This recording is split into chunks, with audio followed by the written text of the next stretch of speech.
꽃님이님들, 오늘도 꽃길로 한번 가보시죠. 25년간 수천 명의 퇴직자를 만나오면서 제가 가장 많이 들어온 말이 있습니다. 그건 바로 조금만 더 일찍 알았더라면 좋았을 텐데 하는 말이었습니다. 퇴직금을 받자마자 어디에 어떻게 써야 할지 몰라서 그냥 통장에 묵혀두다가 세금으로 수백만 원을 날려버린 분들, 국민연금을 잠깐 끊어도 괜찮겠지 싶어서 납입을 중단했다가 나중에 수령액이 크게 줄어든 분들, 퇴직 후 현금이 없어서 집까지 팔아야 했던 분들, 이 모든 이야기가 제 상담실 안에서 실제로 벌어진 일들입니다. 그동안 수백 명의 50대 퇴직자들과 함께 연금 수령 시기를 조율하고 세금 부담을 줄이고 현금 흐름이 끊기지 않도록 설계하는 작업을 직접 해왔습니다. 그 과정에서 제가 가장 절실하게 느낀 것이 있습니다. 퇴직 이후의 자산 관리는 단 한 번의 선택이 평생을 바꾼다는 사실입니다. 오늘 제가 말씀드린 내용은 퇴직연금을 어떻게 받아야 세금을 가장 적게 내고 가장 오래, 가장 안정적으로 노후를 버틸 수 있는가에 대한 이야기입니다. 특히 요즘처럼 50대 초반에 조기 퇴직을 맞이하는 분들, 아직 국민연금도 못 받는데 당장 생활비는 나가야 하고 퇴직금은 있는데 어떻게 써야 할지 막막한 분들에게 꼭 필요한 내용입니다. 많은 분들이 퇴직금을 그냥 일시금으로 받는 것이 편하다고 생각하십니다. 하지만 그 선택 하나가 수백만 원에서 수천만 원의 세금 차이를 만들어냅니다. 또 국민연금 납입을 잠시 멈춰도 된다고 가볍게 생각하시는 분들이 많은데 사실 그 한 번의 중단이 나중에 월 수령액을 수십만 원 줄어들게 만들 수 있습니다. 오늘 이 영상에서는 그런 흔한 실수들을 미리 막을 수 있는 구체적인 전략들을 하나씩 짚어드리겠습니다. 오늘 말씀드릴 내용은 세금 절감, 현금 흐름 유지, 자산 보존, 이 세 가지 축을 중심으로 설계된 전략들입니다. 이 전략들을 알고 실천하느냐, 모르고 넘기느냐에 따라 노후 자산의 규모가 수천만 원 이상 차이 날 수 있습니다. 그리고 그 차이는 시간이 지날수록 더 커집니다. 혹시 지금 퇴직을 앞두고 계신 분, 이미 퇴직을 하셨는데 연금 설계가 불안하신 분, 또는 가족 중에 50대 퇴직자가 있어서 걱정되시는 분, 이 영상이 바로 여러분을 위한 것입니다. 지금 댓글로 현재 상황을 간단히 적어주세요. 여러분의 상황을 맞는 더 구체적인 내용을 다음 영상에서 다루겠습니다. 제가 2년 전에 만난 분 이야기를 먼저 드리겠습니다. 54세 김태성님은 대기업에서 25년을 근무하다가 갑작스러운 희망퇴직 권고를 받으셨습니다. 퇴직금이 꽤 되었고 아파트도 한 채 있으셨기 때문에 처음엔 그나마 상황이 낫다고 생각하셨대요. 그런데 막상 퇴직을 하고 나니 상황이 달랐습니다. 아이가 둘인데 큰 아이는 대학교 2학년, 작은 아이는 고등학교 3학년이었습니다. 교육비가 매달 나가고 있었고 아내도 파트타임 일을 하고 있었지만 고정 수입이 크지 않은 상황이었습니다. 국민연금은 아직 최소 10년은 더 있어야 받을 수 있었고 재취업은 생각처럼 쉽지 않았습니다. 결국 퇴직금을 생활비로 쓸 수밖에 없는 상황이 되는데 그렇게 되면 연차가 쌓이지 않아서 나중에 세금 감면 혜택도 못 받는다는 걸 그분은 그때서야 처음 아셨습니다. 그분과 함께 설계를 다시 했습니다. 퇴직금을 IRP 계좌로 이전하고 연금 수령을 11년 이상으로 설계해서 퇴직소득세를 50%까지 감면받을 수 있는 구조를 만들었습니다. 그리고 국민연금 납입은 어떤 일이 있어도 유지하도록 했습니다. 당장 현금이 빠듯한 상황에서도 10,000원이라도 납입을 이어가는 것이 훨씬 유리하다는 것을 설명드렸고 그분은 그 조언을 받아들여 실천하셨습니다. 지금 2년이 지난 지금 그분의 연금 설계는 훨씬 안정된 구조로 자리를 잡았습니다. 이런 일들은 특별한 사례가 아닙니다. 조금만 방향을 바꾸면 아주 작은 습관 하나만 고쳐도 10년 뒤 노후 자산이 완전히 달라질 수 있습니다. 퇴직 후 가장 위험한 것은 아무것도 모른다는 것이 아니라 잘못 알고 있다는 것입니다. 업계에서 오랫동안 잘못 알려진 상식들, 예를 들어 퇴직금은 일시금으로 받는 게 무조건 낫다거나 국민연금은 나중에 다시 매면 된다거나 하는 이야기들이 실제로 많은 분들의 노후 설계를 흔들어 놓고 있습니다. 오늘 이 영상에서 말씀드린 내용은 여러분의 노후 자산 관리 방식을 완전히 바꿀 수 있는 중요한 지혜입니다. 이 이야기를 끝까지 듣고 실천하셔야만 진정한 변화를 경험할 수 있습니다. 혹시 아직 구독과 좋아요를 누르지 않으셨다면 지금 바로 눌러주세요. 이 채널은 여러분의 든든한 노후를 함께 준비합니다. 끝까지 보지 않으시면 가장 중요한 실천 전략을 놓치게 됩니다. 마지막 챕터에서 말씀드릴 단 하나의 실천법이 지금까지 설명드린 모든 전략의 핵심을 관통합니다. 뒤에 나올 현금 흐름 설계 방법을 모르시면 지금까지의 노력이 의미 없어질 수 있어요. 그러면 이제 본격적으로 퇴직 직후 절대 놓치면 안 되는 세금 절감 전략들을 하나씩 살펴보겠습니다. 퇴직금을 받을 때 가장 먼저 부딪히는 문제가 바로 세금입니다. 퇴직금을 일시금으로 받을 경우 퇴직소득세가 부과됩니다. 많은 분들이 퇴직소득세는 별로 크지 않을 것이라고 생각하시는데 그게 아닙니다. 퇴직금 규모에 따라 수백만 원에서 수천만 원까지 세금이 나올 수 있고 이 금액은 수령 방식에 따라 크게 달라집니다.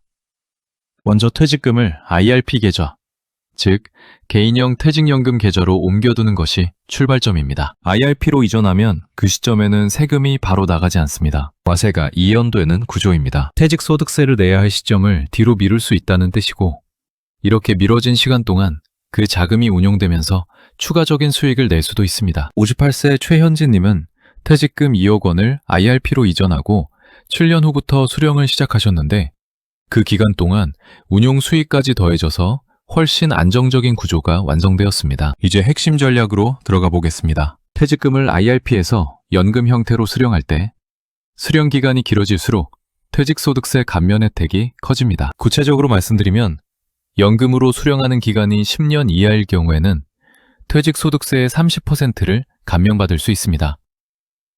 그런데 수령 기간이 10년을 초과하게 되면 감면율이 40%로 올라갑니다. 그리고 여기서 더 중요한 조건이 있습니다. 연금 수령 연차가 11년 이상이 되면 감면율이 50%까지 높아집니다. 이 차이를 체감하기 위해서는 구체적인 숫자로 보는 것이 좋습니다. 예를 들어 퇴직소득세가 원래 2천만 원이라고 하면 30% 감면이면 600만 원을 아끼는 것이고 50% 감면이면 1천만 원을 아끼는 것입니다. 단순히 수령 방식 하나를 바꿨을 뿐인데 400만 원의 차이가 생깁니다. 그렇다면 연차는 어떻게 쌓이는 걸까요? 연금 수령 연차는 실제로 연금을 수령하기 시작한 첫 해를 1년차로 계산합니다. 그런데 여기서 주의해야 할 점이 있습니다. 연차를 쌓기 위해서는 수령을 개시한 해부터 매년 최소한의 금액이라도 인출을 해야 한다는 것입니다. 아무리 적은 금액이라도 좋습니다. 10,000원이라도 인출이 이루어져야 그 해의 연차가 인정됩니다. 실제로 퇴직 후 수입이 생겨서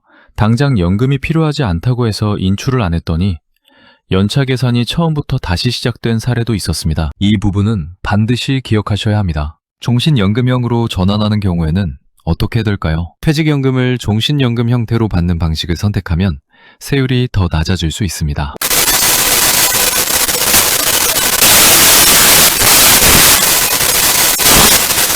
이 세율은 일시금 수령이나 일반 연금 수령 방식에 비해 훨씬 낮습니다. 다만 종신연금형은 일단 선택하면 도중에 바꾸기가 매우 어렵고 수명이 짧을 경우 상속 등에서 불리한 측면이 있으므로 본인의 건강 상태와 가족 상황을 충분히 고려한 후 결정하셔야 합니다. 2026년 세법 기준 변경 여부는 연금 수령 전에 반드시 해당 금융기관이나 전문가에게 확인하시기 바랍니다. 퇴직금을 그냥 놔두지 말고 운용도 해야 합니다. IRP 안에서도 자산을 굴릴 수 있습니다. 예금형으로만 두는 분들이 많은데 본인의 투자 성향과 수령 시기에 맞게 채권형 펀드나 저위험 상품으로 운용하는 방법도 있습니다. 63세 윤성철님은 IRP 자금 중 70%를 채권형 상품에 나머지 30%를 안정형 혼합펀드에 배분해두고 매년 최소 인출로 연차를 쌓으면서 11년 이상 수령 구조를 만들어가고 있습니다. 퇴직금 수령 방식을 결정할 때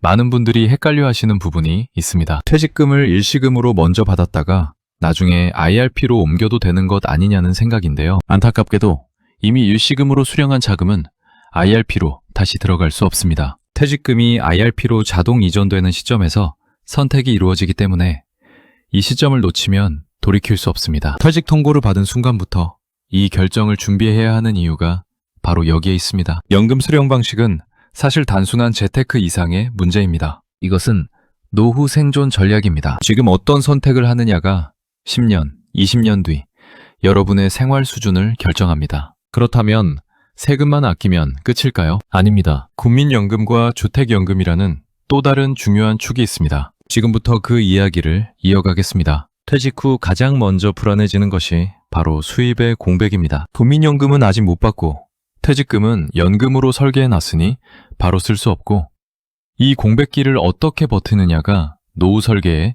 핵심 중 핵심입니다. 가장 먼저 말씀드리고 싶은 것이 국민연금 납입 지속의 중요성입니다. 많은 분들이 퇴직 후 수입이 없어지면 국민연금 납입을 중단하거나 최소화하려고 합니다.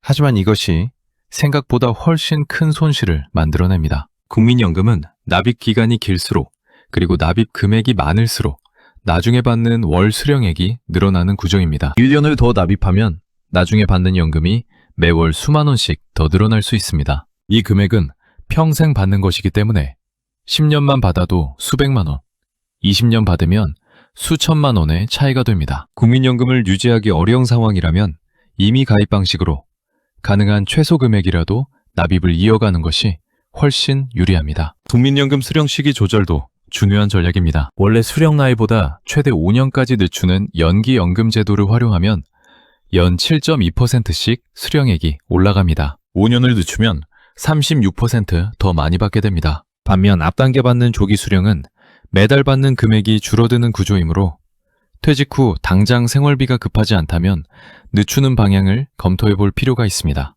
61세 이영수님은 국민연금 수령 시기를 2년 늦추는 것만으로 매월 14% 이상 더 받게 되셨는데 이것이 남은 노후 기간 동안 전체 수령 합산에서 얼마나 큰 차이를 만드는지 직접 계산해보고 깜짝 놀라셨습니다. 주택연금은 집을 가진 분들에게 아주 유용한 현금 흐름 확보 수단입니다. 집을 담보로 맡기고 매월 일정 금액을 평생 받는 구조입니다. 집을 팔지 않아도 되고 그 집에서 계속 살면서 생활비를 받을 수 있습니다. 주택연금의 월 수령액은 연령과 주택가격, 금리에 따라 달라지지만 일반적으로 3억 원짜리 주택을 가진 65세 신청자 기준으로 월 80만 원에서 90만 원 수준을 받을 수 있습니다. 물론 이 수치는 시기와 금리 환경에 따라 달라질 수 있으니 신청 전에 반드시 한국주택금융공사 홈페이지에서 직접 모의 계산을 해보시길 권합니다. 주택연금의 가장 큰 장점은 부부 중 한 명이 먼저 돌아가셔도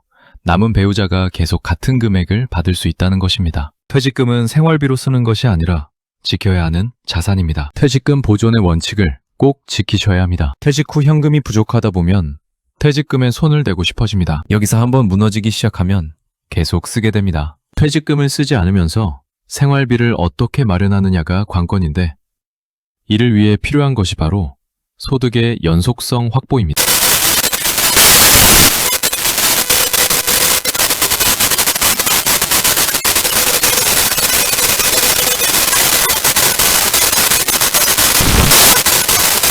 소득이 생기면 생각지도 않던 곳에서 이익이 생깁니다. 퇴직 후에도 지역가입자로 국민건강보험료를 내야 하는데 소득이 있으면 직장 가입자처럼 보험료를 아낄 수 있는 구조로 전환될 수도 있습니다. 또 소득이 있는 동안에는 연금저축이나 IRP에 추가 납입을 해서 세액공제를 받을 수도 있습니다. 이렇게 되면 세금도 줄이고 나중에 받는 연금도 늘어나는 이중의 이득이 생깁니다. 마지막으로 자산 설계는 단순하게 유지하는 것이 좋습니다. 많은 분들이 퇴직 후 자산을 늘리기 위해 고위험 투자에 뛰어들다가 오히려 원금을 잃는 경우가 있습니다. 퇴직 이후에는 수익을 극대화하는 것보다 손실을 최소화하고 안정적인 현금 흐름을 유지하는 것이 훨씬 중요합니다. 지금까지 살펴본 모든 전략들을 종합해서 마무리로 정리해드리겠습니다. 오늘 말씀드린 내용을 정리해드리겠습니다. 퇴직 이후의 자산 관리에서 가장 큰 실수는 퇴직금을 일시금으로 받아서 세금 폭탄을 맞는 것입니다. 그리고 국민연금 납입을 중단하거나 연금 수령 연차를 쌓지 않아서 세금 감면 혜택을 받지 못하는 것입니다. 이 두 가지 실수만 피해도 노후 자산이 수천만 원 이상 달라질 수 있습니다. 반면 제대로 관리하셨을 때의 효과를 보면 퇴직금을 IRP로 이전하고 연금 수령 연차를 11년 이상으로 설계하면 퇴직소득세를 최대 50%까지 감면받을 수 있습니다. 국민연금을 꾸준히 납입하고 수령 시기를 늦추면 평생 받는 총 수령액이 크게 늘어납니다. 집을 가진 분들은 주택연금으로 집에 살면서 생활비를 받는 현금 흐름 구조를 만들 수 있습니다. 퇴직금을 지키고 소득의 연속성을 유지하면 자산 소진 없이 노후 공백기를 버틸 수 있습니다. 잘못 관리했을 때와 제대로 관리했을 때를 비교해보면 그 차이는 단순히 몇백만 원이 아닙니다. 장기적으로 수천만 원에서 억 단위의 차이가 생길 수 있습니다. 그리고 그 차이는 80대, 90대에 가서 가장 크게 체감하게 됩니다. 그때는 새로운 전략을 세울 여력도 없습니다. 지금 50대라면 아직 선택할 수 있는 시간이 있습니다. 오늘 당장 실천할 수 있는 단 하나의 행동을 드린다면 오늘 바로 본인의 IRP 계좌를 확인하시는 것입니다. 아직 계좌가 없다면 지금 개설하시고 퇴직금 수령 이후 자동 이전이 되는지 확인하세요. 이미 계좌가 있다면 연금 수령 연차가 몇 년 차인지, 수령 기간 설정이 어떻게 되어 있는지 확인하세요. 이 하나의 확인 작업이 나중에 수백, 수천만 원을 아끼는 출발점이 됩니다. 점점 느끼는 게 돈이 많아도 뱉어내야 하는 게 많아지고 대한민국의 세금은 8가지라서 이제 세금 안 떼는 것은 없고 이런 것 보면 대한민국보다는 두바이가 좋다라는 생각도 들고 참 그러네요. 어떻게 세금을 또 절세할 수 있을지 꽃님이님들도 많이 공부하시고 평생 받으면서 절세할 수 있는 세금은 제가 알고 있기로는 생명보험사에서 종신연금형이 아닐까 생각해봅니다. 모든 꽃님이님들이 꽃길을 가는 그날까지 꽃길 빨리빨리는 함께하고 응원하겠습니다.